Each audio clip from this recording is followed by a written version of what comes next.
All right, y'all, let's go ahead and get started with our homemade cinnamon rolls.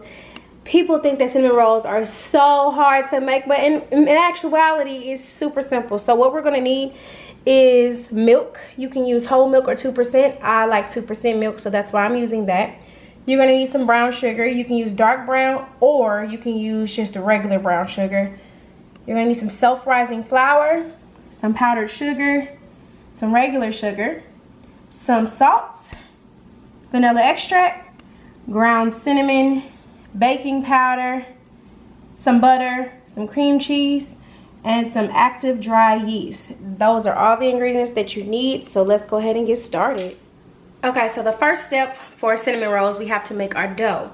But before we can make our dough, we have to activate our yeast. So what we're gonna do is take 2 cups of milk. It's warm milk, not hot, not cold. Similar to what you would give a baby in their bottle. We're gonna take that amount of, well, that temperature of milk and pour that into our bowl. Then we're gonna take 1 stick of butter, of melted butter, and pour that into our bowl. Because this is a rich dough. And we're gonna take half a cup of granulated sugar and allow that to dissolve in our bowl as well. And what I'm gonna do is just take a spoon and mix it up real quick, just to ensure everything is incorporated. And looks like the sugar has dissolved. So now what I'm going to do is open up the active dry yeast. You just need 1 packet. And we're going to pour that into our bowl, ensuring that each kernel or each ball of yeast, I'm just making sure everything is out, gets incorporated with the liquid because we want to activate it.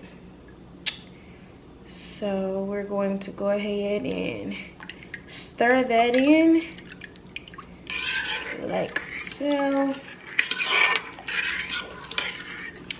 And now what I'm going to do is allow it to sit for about 10 minutes. I'm going to put it in my microwave. I'm not going to turn the microwave on.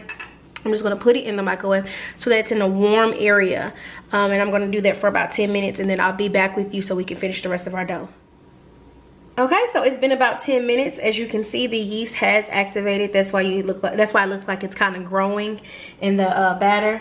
So now what we're gonna do is take 4 cups of flour. So I'm actually measuring that out as we speak. This is the first cup. I'm just leveling that off. So I'm gonna put the first cup of flour in there. I'm gonna do another cup. And my flour is still in the bag. That's why you hear all of that noise. All right. We're gonna work on the 3rd cup.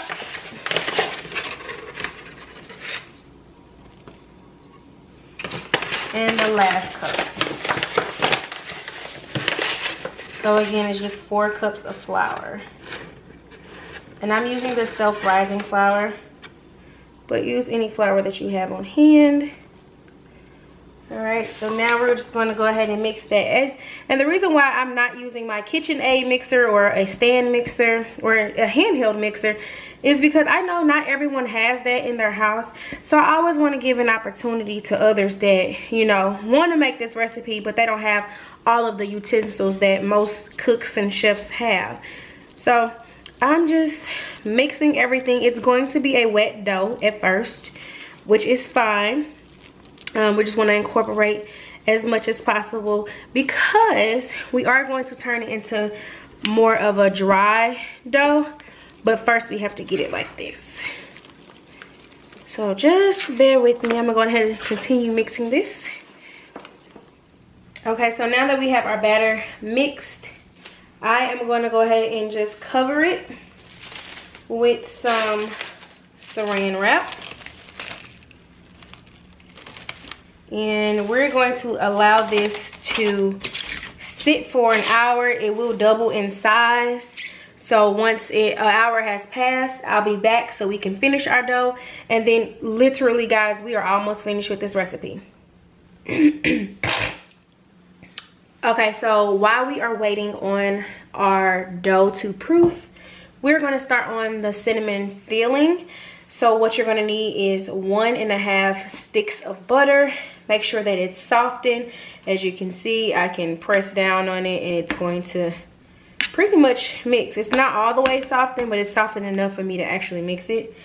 So we're going to need 3/4 cup of brown sugar. So that was 1/4. And I'm just grabbing some more brown sugar. Make sure we're giving it enough.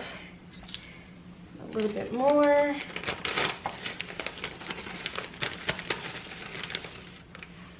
Alright, so that is 3/4 cup. And then we're also going to need some cinnamon, about 2 tablespoons. But I'm not going to measure that. I'm just going to actually just toss in some cinnamon, because to me, you never can have too much cinnamon. I love cinnamon, so I'm just putting my desired amount. And now I'm just gonna mix. Make sure all of it is incorporated with the butter. Everything is mixed. So I'll let you see the finished product after mixing it.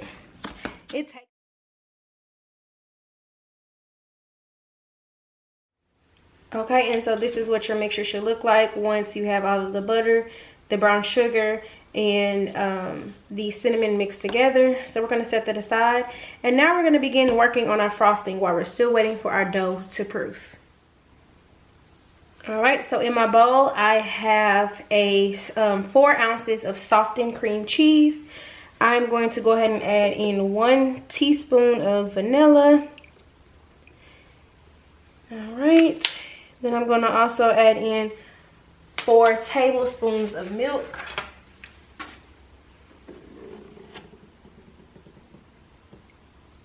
That's 1, 2, 3, and 4. Along with that, I'm going to add in 2 tablespoons of melted butter. And right now, I'm going to go ahead and just start mixing this in. It'll work much easier if you have a blender, but like I said, I'm trying to show others how to cook without having those essentials. So if you have a whisk, please use it. I am going to go ahead and use mine, but I want to first smash up some of this cream cheese. So as I do that, then I will grab my whisk to just make sure everything is creamed.